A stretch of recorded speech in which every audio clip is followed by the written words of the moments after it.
Tai Suomijos sostinėje Helsinkyje esančiame daugiabutyje įrengta civilinės saugos slėptuvė.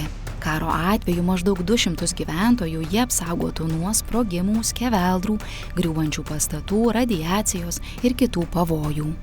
Žmonės šiuo metu čia laiko savo daiktus ir esant kritiniai situacijai, tam tikriems signalams, žmonės turėtų per 72 valandas pašalinti savo daiktus. Suomijoje yra daugiau nei 50 000 slėptuvių. Jos įrengtos visose didžiosiose šalies gyvenvietėse. Šalyje įstatymai numato, kad vienam gyventojui slėptuvėje turi tekti ne mažesnis nei 0,75 kvadratinio metro plotas. Joje taip pat turi būti palikta vietos visiems būtiniems įrenginiams – oro ventiliacijos ir filtravimo sistemoms, atsarginiams išėjimams, vadinamiesiems sausiesiems tualetams ir kita.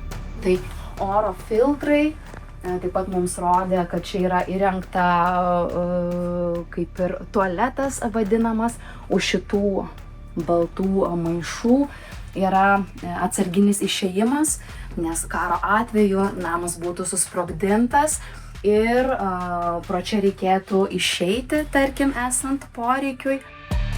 Pagal Suomijos įstatymus, slėptuvės turi būti įrengtos visuose pastatuose ar pastatų grupėse, jei jų grindų plotas yra ne mažesnis nei 1200 kvadratinių metrų ir jei juose yra nuolat gyvenama, dirbama arba užsiimama kita veikla.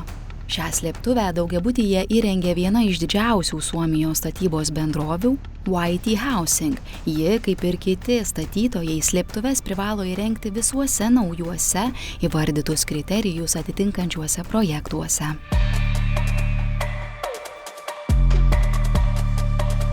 Delfi taip pat lankėsi kitoje slėptuvėje, kuri yra po dideliu prekybos centru, maždaug 20 metrų po žeme.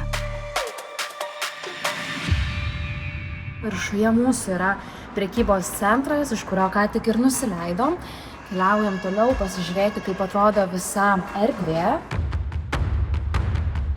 Ši didelė uoloje įrengta slėptuvė turi dvigubas duris. Jos saugo nuo sprogimų ir kenksmingų medžiagų. Tik uždarius vienas duris galima atidaryti kitas. Įėjus pro pirmąsias matyti vandens čiaupas. Jis reikalingas nusiplauti užterštas medžiagas nuo drabužių ir kūno. Šioje slėptuvėje galėtų tilpti maždaug 3800 žmonių. Šiuo metu ji gali būti naudojama ir kaip automobilių stovėjimo aikštelė. Į ją turėtų eiti tie, kurie gyvena, pavyzdžiui, nuosavose namuose. Tokių didelių slėptuvių visame sostinės regione yra apie 50. Esant poreikiui būtų galima įrengti tokias užuolaidas, kad žmonės turėtų šiek tiek privatumo.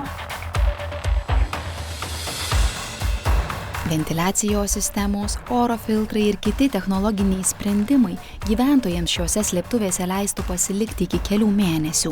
Vis dėlto gyventojų buvimo tokiose patalpose trukmę riboja keletas kitų veiksnių.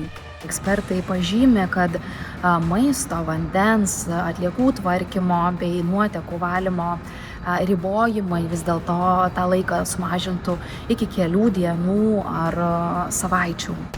Šalies institucijos gyventojams rekomenduoja mažiausiai 72 valandoms pasiruošti krepšį su būtiniausiais dalykais – maistu, vandeniu, vaistais, higienos priemonėmis, drabužiais ir kita. Tokį krepšį su savimi reikėtų neštis ir į slėptuvę. Šioje didelėje uolos slėptuvėje taip pat įrengta atskira patalpa laikyti būtinajai infrastruktūrai.